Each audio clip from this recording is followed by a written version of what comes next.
ಅಮೆರಿಕದ ಟ್ರಂಪ್ ಕಣ್ಣಿಗೆ ಮಣ್ಣೆರಚಿದಂತ ಇರಾನ್ನಿಂದ ಈಗ 400 ಕೆಜಿ ಯುರೇನಿಯಂ ನಾಪತ್ತೆ ಆಗಿದೆ ಅನ್ನುವಂತ ಮಾಹಿತಿ ಸಿಗ್ತಾ ಇದೆ. 10 ಅಣು ಬಾಂಬ್ ತಯಾರಿಸುವಷ್ಟು ಯುರೇನಿಯಂ ಕಾಣೆಯಾಗಿದೆ. ಹಾಗಾದ್ರೆ ಯುರೇನಿಯಂ ಸ್ಥಳಾಂತರಗೊಂಡಿದ್ದಾದ್ರೂ ಎಲ್ಲಿಗೆ? ಇರಾನ್ ಈ ಅಮೆರಿಕ ಹೋಗಿ ಅಟ್ಯಾಕ್ ಮಾಡುವ ಮುನ್ನಾನೇ ಯುರೇನಿಯಂ ಅನ್ನ ಸ್ಥಳಾಂತರ ಮಾಡಿದೆ ಅನ್ನುವಂತ ಮಾಹಿತಿ ಸಿಗ್ತಾ ಇದೆ. ರಹಸ್ಯ ಸ್ಥಳಗಳಿಗೆ 400 ಕೆಜಿ ಯುರೇನಿಯಂ ಶಿಫ್ಟ್ ಆಗಿರುವ ಸಾಧ್ಯತೆ ಇದೆ. ಅಮೆರಿಕದ ಅಧ್ಯಕ್ಷ JD ವ್ಯಾನ್ಸ್ ಅವರಿಂದಾನೇ ಈ ಮಾಹಿತಿ ಸಿಕ್ಕಿರೋದು. ಅದಕ್ಕೆ ಸಾಕ್ಷ್ಯಗಳು ಸಿಕ್ಕಿವೆ. ಉಪಗ್ರಹ ಚಿತ್ರಗಳಿಂದ, ಸ್ಯಾಟಲೈಟ್ ಪಿಕ್ಚರ್ಸ್ ಇಂದ ಸಿಕ್ಕಿರುವಂತ ಮಾಹಿತಿ. ಕೆಲವೊಂದು ಪ್ರಬಲ ಶಂಕೆ ವ್ಯಕ್ತವಾಗ್ತಾ ಇದೆ. ಶಂಕೆ ಮೂಡಿದ್ದು ಹೇಗೆ ಅಂತ ನೋಡೋದಾದ್ರೆ, 400 ಕೆಜಿ ಯುರೇನಿಯಂ ಹಾಗೂ ಕೆಲವು ಉಪಕರಣಗಳನ್ನ ಶಿಫ್ಟ್ ಮಾಡಿದೆ ಇರಾನ್ ಅನ್ನುವಂತ ಮಾಹಿತಿ ಸಿಗ್ತಾ ಇದೆ. ಬಂಕರ್ ಬಸ್ಟರ್ ಅನ್ನ ಬಳಸಿ ಅಮೆರಿಕ ದಾಳಿ ಮಾಡಿತ್ತು. 3 ಅಣು ಸ್ಥಾವರಗಳ ಮೇಲೆ ಅಮೆರಿಕ ದಾಳಿಯನ್ನ ಮಾಡಿತ್ತು. ಅದಾದ ನಂತರ ಕೆಂಡಾಮಂಡಲ ಆಗಿತ್ತು ಇರಾನ್. ನೀವು ಗಮನಿಸಿದ್ದೀರಾ, ಫೋರ್ಡೋ ಸ್ಥಾವರ ಸೇರಿದಂತೆ 3 ಕಡೆಗೆ ದಾಳಿಯಾಗಿತ್ತು. ನಟಾಂಜ್ ಮತ್ತು ಇಸ್ಫಹಾನ್ ಸ್ಥಾವರ ಏನಿದೆ ಅಲ್ಲೂ ಕೂಡ ಅಟ್ಯಾಕ್ ಮಾಡಿತ್ತು ಅಮೆರಿಕ. ಫೋರ್ಡೋ ಸ್ಥಾವರದ ಹೊರಗೆ 16 ಟ್ರಕ್ಗಳು ಸಾಲಾಗಿ ನಿಂತಿರೋದು ನೋಡಿ. ಆ ಒಂದು ಸ್ಯಾಟಲೈಟ್ ಪಿಕ್ಚರ್ ಅನ್ನ ನೀವು ಗಮನಿಸ್ತಾ ಇದ್ದೀರಾ. ಹಾಗಾದ್ರೆ ಈ ಟ್ರಕ್ಗಳಲ್ಲಿ ಇದ್ದಿದ್ದೇನು? ಯುರೇನಿಯಂ ಹಾಗೂ ಈ ಅಣು ಬಾಂಬ್ ತಯಾರಿಸೋದಕ್ಕೆ ಬೇಕಾಗಿರುವಂತ ಎಲ್ಲ ಉಪಕರಣಗಳು ಕೂಡ ಇದ್ವಾ ಅಂತ. ಯುರೇನಿಯಂ ಅನ್ನ ಬೇರೆ ಒಂದು ಜಾಗಕ್ಕೆ, ಗುಪ್ತ ಜಾಗಕ್ಕೆ ಸ್ಥಳಾಂತರ ಮಾಡಲಾಗಿದೆ.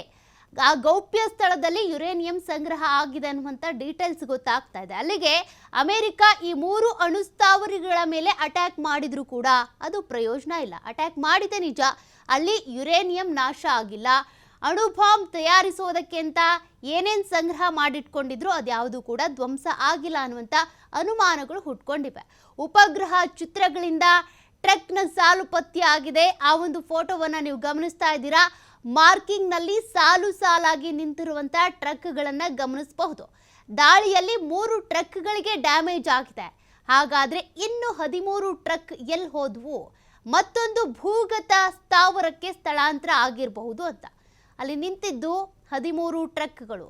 ಅಲ್ಲಿ 3 ಟ್ರಕ್ಗಳಿಗೆ ಮಾತ್ರ ಡ್ಯಾಮೇಜ್ ಆಗಿದೆ. ಉಳಿದಂತ 10 ಟ್ರಕ್ಗಳು ಎಲ್ಲಿ ಹೋದ್ವು? ಭೂಗತ ಸ್ಥಾವರಕ್ಕೆ ಸ್ಥಳಾಂತರ ಆಗಿರಬಹುದು ಅಂತ. ಇನ್ನು ಇಸ್ಫಹಾನ್ ಬಳಿಯ ಸಂಗ್ರಹಗಾರಕ್ಕೆ ಶಿಫ್ಟ್ ಆಗಿರೋ ಸಾಧ್ಯತೆ ಕೂಡ ಇದೆ. ಅಂದ್ರೆ ಅಲ್ಲಿಗೆ ಅಮೆರಿಕವನ್ನು ಕೂಡ ಕಣ್ತಪ್ಪಿಸಿ ಇರಾನ್ ಈ ರೀತಿಯಾಗಿ ತನ್ನ ಬಳಿ ಸಂಗ್ರಹ ಮಾಡಿ ಇಟ್ಕೊಂಡಿದ್ದಂಥ ಯುರೇನಿಯಂ ಅನ್ನ ಬೇರೆ ಒಂದು ಭೂಗತ ಜಾಗಕ್ಕೆ, ಭೂಗತ ಅಣುಸ್ಥಾವರ ಘಟಕಕ್ಕೆ ಶಿಫ್ಟ್ ಮಾಡಿದೆ ಅನ್ನುವಂಥ ಅನುಮಾನಗಳು ಹುಟ್ಕೊಂಡಿವೆ. ಆ ಅನುಮಾನಗಳು ಹುಟ್ಕೊಳ್ಳೋದಕ್ಕೆ ಕಾರಣ ಏನಪ್ಪಾ ಅಂದ್ರೆ, ಒಂದು ಸ್ಯಾಟಲೈಟ್ ಪಿಕ್ಚರ್. ಆ ಒಂದು ಪಿಕ್ಚರ್ ಅಲ್ಲಿ ಇರೋದೇನೆಂದ್ರೆ, ಒಟ್ಟು 13 ಟ್ರಕ್ಗಳು ಸಾಲಾಗಿ ನಿಂತಿವೆ. ಆ 13 ಟ್ರಕ್ಗಳಲ್ಲಿ 3 ಟ್ರಕ್ಗಳಿಗೆ ಹಾನಿ ಉಂಟಾಗಿದೆ ಅಮೆರಿಕ ಮಾಡಿದಂಥ ದಾಳಿಯಲ್ಲಿ. ಆದರೆ ಉಳಿದಂಥ 10 ಟ್ರಕ್ಗಳು ಎಲ್ಲಿಗೆ ಹೋದ್ವು? ಆ ಟ್ರಕ್ಗಳಲ್ಲಿ ಯುರೇನಿಯಂ ಇತ್ತು ಅಂದರೆ ಆ ಯುರೇನಿಯಂ ಅನ್ನ ಎಲ್ಲಿಗೆ ಶಿಫ್ಟ್ ಮಾಡ್ತು ಹಾಗಾದರೆ ಇರಾನ್ ಅನ್ನುವಂಥ ಪ್ರಶ್ನೆ ಸಹಜವಾಗಿಯೇ ಹುಟ್ಕೊಳ್ತಾ ಇದೆ. ಇದರಿಂದ ಈಗ ಇಡೀ ವಿಶ್ವಕ್ಕೆ ದೊಡ್ಡಣ್ಣ ಅನ್ಸ್ಕೊಳ್ತಾ ಇದ್ದಂಥ ಅಮೆರಿಕದ ಅಧ್ಯಕ್ಷ ಡೊನಾಲ್ಡ್ ಟ್ರಂಪ್ ಅವರ ಕಣ್ಣಿಗೂ ಕೂಡ ಮಣ್ಣೆರಿಸ್ತಾ ಹಾಗಾದ್ರೆ ಇರಾನ್ ಅನ್ನುವಂಥ ಪ್ರಶ್ನೆ ಹುಟ್ಕೊಳ್ತಾ ಇದೆ. ಮತ್ತಷ್ಟು ಡೀಟೇಲ್ಸ್ ಕೊಡ್ತಾರೆ ನಮ್ಮ ಕಲೀಗ್ ಪ್ರಭು. ಡೆಸ್ಕ್ ಲೈವ್ ಇಂದ ಜಾಯಿನ್ ಆಗ್ತಿದ್ದಾರೆ. ಪ್ರಭು, ಈಗಾಗಲೇ ಇರಾನ್ ಮೇಲೆ ಅಮೆರಿಕ ದಾಳಿ ಮಾಡಿದಂಥ ಸಂದರ್ಭದಲ್ಲಿ ಬಹಳ ಬೀಗಿತ್ತು. ಈಗ ಇರಾನ್ ಮತ್ತು ಇಸ್ರೇಲ್ ನಡುವೆ ಯುದ್ಧ ವಿರಾಮ ಇರೋದ್ರಿಂದ ಕೂಡ ಅದರ ಕ್ರೆಡಿಟ್ ತಾನೇ ತೆಗೆದುಕೊಳ್ತಾ ಇದೆ. ಬಟ್ ಇಲ್ಲಿ ದಾಳಿ ಆದಂಥ ಸಂದರ್ಭದಲ್ಲಿ 3 ಟ್ರಕ್ಗಳು ಡ್ಯಾಮೇಜ್ ಆಗಿದೆ. ಇನ್ನು 10 ಟ್ರಕ್ಗಳು ಎಲ್ಲಿಗೆ ಹೋದ್ವು ಹಾಗಾದ್ರೆ?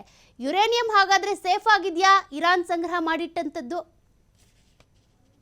ನಿಜಕ್ಕೂ ಸೌಖ್ಯ, ಇದು ಅಮೇರಿಕಾಗೆ ಬೆಚ್ಚಿ ಬೀಳಿಸುವಂತಹ ಒಂದು ಸಂದೇಶವನ್ನು ಕೊಟ್ಟಂಗೆ ಕಾಣಿಸ್ತಾ ಇದೆ ಇರಾನ್. ಯಾಕಂತ ಹೇಳಿದ್ರೆ ಈಗ ಇಸ್ರೇಲ್ ಮತ್ತು ಅಮೇರಿಕ ಇರಾನನ್ನು ಟಾರ್ಗೆಟ್ ಮಾಡಿರುವಂಥ ಕಾರಣ ಅಂತ ಹೇಳಿದ್ರೆ ಅದು ಪರಮಾಣು ಬಾಂಬನ್ನು ಉತ್ಪಾದನೆ ಮಾಡುತ್ತಾ ಇದೆ, ಸಾಕಷ್ಟು ಯುರೇನಿಯಮನ್ನು ಸಂಗ್ರಹ ಮಾಡ್ತಿದೆ ಅನ್ನುವಂಥ ಕಾರಣಕ್ಕೆ. ಅದರಲ್ಲೂ ಕೂಡ ಟೆಹರಾನ್ನಿಂದ ಕೆಲವು ಅಂತರಗಳ ದೂರದಲ್ಲಿರುವಂತಹ ಫೋರ್ಡ್ ಆಗಿರ್ಬೋದು, ಎಸ್ಫಹಾನ್ ಆಗಿರ್ಬೋದು, ಅದರ ಜೊತೆಗೆ ನಟಾಂಜ್ ಏನಿದೆ, 3 ಅಣ್ವಸ್ತ್ರ ನೆಲೆಗಳ ಮೇಲೆ ಅಮೆರಿಕ ಅಧಿಕೃತವಾಗಿ ಅಖಾಡಕ್ಕೆ ಎಂಟ್ರಿ ಕೊಟ್ಟು ಬಹಳ ರಣಭೀಕರವಾದಂಥ ದಾಳಿ ಮಾಡಿತ್ತು. B2 ಬಾಂಬರು, ಹಾಗೆ ಬಂಕರ್ ಬಸ್ಟರು, ಅದರ ಜೊತೆಗೆ B-76 ಅನ್ನುವಂತಹ ಅಣ್ವಸ್ತ್ರಗಳನ್ನು, ಅಂದರೆ ಆ ಒಂದು ಯುದ್ಧ ವಿಮಾನಗಳನ್ನು ಬಳಕೆ ಮಾಡಿಕೊಂಡು ದಾಳಿಯನ್ನು ಮಾಡಿತ್ತು. ಆ ಸಂದರ್ಭದಲ್ಲಿ ಸಾಕಷ್ಟು ಪ್ರಮಾಣದ ಅಣ್ವಸ್ತ್ರದ ಒಂದು ಹಾನಿಯಾಗಿತ್ತು ಇರಾನ್ಗೆ. ಅವ್ರಿಗೂ ಕೂಡ ಒಂದು ಆತಂಕ ಇತ್ತು. ಯಾಕಂತ ಹೇಳಿದ್ರೆ ಇಡೀ ಜಗತ್ತಿಗೆ ಗೊತ್ತಿರದ ಹಾಗೆ ರಹಸ್ಯ ಸ್ಥಳದಲ್ಲಿ, ಅಂದರೆ ಆ 3 ಪ್ರದೇಶಗಳಲ್ಲಿ ರಹಸ್ಯ ಸ್ಥಳಗಳಲ್ಲಿ ಅದು ಬಂಕರ್ಗಳನ್ನು ನೆಲವಾಗಿಟ್ಕೊಂಡು ಮತ್ತೆ ಗುಹೆಗಳನ್ನು ನಿರ್ಮಾಣವಾಗಿಟ್ಕೊಂಡು ಭೂಮಿಯ ಆಳದಲ್ಲಿ ಅವರು ಯುರೇನಿಯಂ ಅನ್ನು ಸಂಗ್ರಹ ಮಾಡ್ತಾ ಇದ್ರು, ಅಂದರೆ ಅಣು ಬಾಂಬನ್ನು ತಯಾರು ಮಾಡ್ತಾ ಇದ್ರು. ಬಟ್ ಅದೆಲ್ಲವೂ ಕೂಡ ಸುಳ್ಳು ಅನ್ನುವಂಥ ವಾದ ಕೂಡ ಒಂದು ಕಡೆ ಇತ್ತು. ಇಲ್ಲ, ನಾವು ಕೇವಲ ನಮ್ಮ ರಕ್ಷಣೆಗಾಗಿ ಮಾತ್ರ ಮಾಡಿಕೊಳ್ತಿದ್ದೀವಿ, ಬೇರೆ ದೇಶಗಳ ಮೇಲೆ ಇದನ್ನು ಪ್ರಯೋಗ ಮಾಡೋಕ್ಕೆ ಅಲ್ಲ ಅಂತೇಳಿ ಸಾರಿ ಹೇಳ್ತಾ ಇದ್ರು. ಆದರೂ ಕೂಡ ಅಮೆರಿಕ ಕೇಳಿಲ್ಲ. ಟ್ರಂಪ್ 2 ವಾರಗಳ ಗಡುವನ್ನು ಕೊಟ್ಟಿದ್ರು. ಗಡುವನ್ನು ಕೊಟ್ಟು 2 ದಿನದಲ್ಲಿ ಆ 3 ಅಣುಸ್ಥಾವರಗಳ ಮೇಲೆ ಈ ದಾಳಿಯನ್ನು ಮಾಡಿದರು. ಈಗ ನಾವು ನೋಡ್ತಿರುವಂತಹ ಸ್ಯಾಟಲೈಟ್ ಚಿತ್ರಗಳೇನಿದ್ದಾವೆ ಇದನ್ನು ಸ್ವತಃ ಅಮೆರಿಕನೇ ಬಿಡುಗಡೆಯನ್ನು ಮಾಡಿದೆ. ಅಲ್ಲಿನ ಉಪಾಧ್ಯಕ್ಷರೇ ಬಹಳ ಸ್ಪಷ್ಟವಾಗಿ ಹೇಳಿದ್ದಾರೆ, ನಮ್ಮ ಕಣ್ತಪ್ಪಿಸಿ ಇರಾನ್ ಈಗ ಟ್ರಕ್ಗಳ ಮೂಲಕ ಸಾಕಷ್ಟು ಪ್ರಮಾಣದಲ್ಲಿ ಸುಮಾರು 400 kgಯಷ್ಟು ಯುರೇನಿಯಮನ್ನು ಬೇರೆ ಕಡೆಗೆ ರಹಸ್ಯ ಸ್ಥಳಕ್ಕೆ ಶಿಫ್ಟ್ ಮಾಡಿದೆ ಅನ್ನುವಂಥ ಅನುಮಾನವನ್ನು ವ್ಯಕ್ತಪಡಿಸಿದ್ದಾರೆ. ಅವರೇ ಹೇಳಿದ್ದಾರೆ, ಮತ್ತೊಂದು ಕಡೆ ಎಸ್ಫಹಾನ್ ಅನ್ನುವಂಥ ಒಂದು ಏನು ಅಣ್ವಸ್ತ್ರ ಸ್ಥಾವರ ಘಟಕ ಇದೆ, ಅದರ ಪಕ್ಕದಲ್ಲೇ ರಹಸ್ಯ ಸ್ಥಳದಲ್ಲಿ ಅಡಗಿಸಿಟ್ಟಿರ್ಬೋದು ಅನ್ನುವಂಥ ಅನುಮಾನಗಳಿದ್ದಾವೆ. ಈಗ ಸುಮಾರು 16 ಟ್ರಕ್ಗಳು ನಮ್ಗೆ ಕಾಣಿಸ್ತಾ ಇದ್ದಾವೆ. ಯಾಕಂತ ಹೇಳಿದ್ರೆ ಯಾವ ಕ್ಷಣದಲ್ಲಿ ಬೇಕಾದರೂ ಮತ್ತೆ ಆ ಒಂದು ಪ್ರದೇಶಗಳ ಮೇಲೆ, ಅಂದರೆ ಅಣ್ವಸ್ತ್ರ ಘಟಕಗಳ ಮೇಲೆ ದಾಳಿಯನ್ನು ಮಾಡುವಂಥ ಸಾಧ್ಯತೆಗಳಿದ್ದಾವೆ. ಇಸ್ರೇಲ್ ಕೂಡ ಅಷ್ಟೇ, ಅದರ ಜೊತೆಗೆ ಅಮೆರಿಕ ಕೂಡ ಅಷ್ಟೇ, ಎರಡೂ ಕೂಡ ಆ ಒಂದು ಘಟಕಗಳನ್ನು ಟಾರ್ಗೆಟ್ ಮಾಡಿಕೊಂಡು ನಿರಂತರವಾಗಿ ದಾಳಿ ಮಾಡ್ತವೆ. ಅದೇ ಇಲ್ಲ ಅಂತ ಹೇಳಿದ್ರೆ ನಾವು ಖಂಡಿತವಾಗ್ಲೂ ಮತ್ತೆ ಜಗತ್ತಿನ ಮುಂದೆ ಮತ್ತೆ ಪವರ್ಫುಲ್ ಆಗಲಿಕ್ಕೆ ಸಾಧ್ಯ ಇಲ್ಲ ಅನ್ನುವಂಥ ಒಂದು ಮನಸ್ಥಿತಿಯಲ್ಲಿ ಇರಾನ್ ಇದೆ. ಹಾಗಾಗಿನೇ ತಮಗೆ ಹೇಗೆ ಬೇಕೋ ಹಾಗೆ ಅನುಕೂಲಕ್ಕೋಸ್ಕರ ಬೇರೆ ಕಡೆಗೆ ಶಿಫ್ಟ್ ಮಾಡುವಂಥ ಕೆಲಸಕ್ಕೆ ಇರಾನ್ ಈಗ ಮುಂದಾಗ್ತಾ ಇದೆ. ನಿಜಕ್ಕೂ ಕೂಡ ಇದು ಒಂದು ರೀತಿ ಅಮೆರಿಕದ ಈ ಪ್ರತಿದಾಳಿ ಏನಿದೆ ಮತ್ತು ಅಮೆರಿಕದ ಏನು ಕೆಲವೊಂದಿಷ್ಟು ಮುಂದೆ ಆಗಬಹುದಾದಂಥ ದಾಳಿಯನ್ನು ಕಣ್ತಪ್ಪಿಸಿಕೊಂಡು ಇರಾನ್ ಈ ರೀತಿಯಾದಂತಹ ಕೆಲಸವನ್ನು ಮಾಡಕ್ಕೆ ಹೋಗ್ತಾ ಇದೆ. ಅದರ ಜೊತೆಗೆ ಈಗ ಯುರೇನಿಯಂ ಸಂಗ್ರಹ ಮಾಡಿದರೂ ಕೂಡ ಅದು ನಮ್ಮ ಒಂದು ದೇಶದ ರಕ್ಷಣೆಗೋಸ್ಕರ ಅನ್ನುವಂಥ ಮಾತನ್ನು ಪದೇ ಜಗತ್ತಿನ ಮುಂದೆ ಇರಾನ್ನ ಉತ್ತರಾಧಿಕಾರಿ ಖಮೇನಿ ಅವರು ಹೇಳ್ತಾ ಬಂದರೂ ಕೂಡ ಇಸ್ರೇಲ್ ಮತ್ತು ಅಮೆರಿಕ ಕಿವಿಗೆ ಹಾಕೊಳ್ಳದೆ ನಿರಂತರವಾಗಿ ದಾಳಿಯನ್ನು ಮಾಡ್ತಾ ಇದ್ದಾವೆ. ಹಾಗಾಗಿ ಇನ್ನೂ ಕೂಡ ಅನುಮಾನಗಳಿದ್ದಾವೆ, ಇರಾನ್ ಏನು ಅಣು ಬಾಂಬನ್ನು ಉತ್ಪಾದನೆ ಮಾಡ್ತಾ ಇದ್ದಾರಾ ಇಲ್ವಾ, ಇದ್ರ ಬಗ್ಗೆ ಪರ ವಿರೋಧ ಅಂತೂ ಖಂಡಿತವಾಗ್ಲೂ ನಡೀತಾ ಇದೆ. ಬಟ್ ಈ ಚಿತ್ರಗಳಿಂದ ನಮಗೆ ಗೊತ್ತಾಗೋದು ಅಂತ ಹೇಳಿದ್ರೆ ಖಂಡಿತ ಇರಾನ್ ಈಗ ಆ ರೀತಿಯಾದಂತಹ ಒಂದು ಪ್ರಯತ್ನವನ್ನು ಮಾಡ್ತಿದೆ ಅನ್ನೋದು ಬಹಳ ಸ್ಪಷ್ಟವಾಗಿ ಗೊತ್ತಾಗ್ತಾ ಇದೆ. ಅಮೆರಿಕಾಗೆ ಮತ್ತು ಇಸ್ರೇಲ್ಗೆ ಗೊತ್ತಾಗದಂತೆ ಬೇರೆ ಕಡೆಗೆ ಮತ್ತೆ ಆ ಸ್ಥಾವರಗಳನ್ನು ಸ್ಥಾಪನೆ ಮಾಡಿ ಎರಡೂ ದೇಶಕ್ಕೆ ತಿರುಗೇಟು ಕೊಡುವಂತಹ ಒಂದು ಪ್ರಯತ್ನವನ್ನು ಮಾಡ್ತಿದೆ. ಅಂದ್ರೆ ಇದೊಂದು ರೀತಿ ಭಯ ಹುಟ್ಟಿಸುವಂತಹ ಪ್ರಯತ್ನವನ್ನ ಇರಾನ್ ಮುಂದುವರಿಸಿದೆ.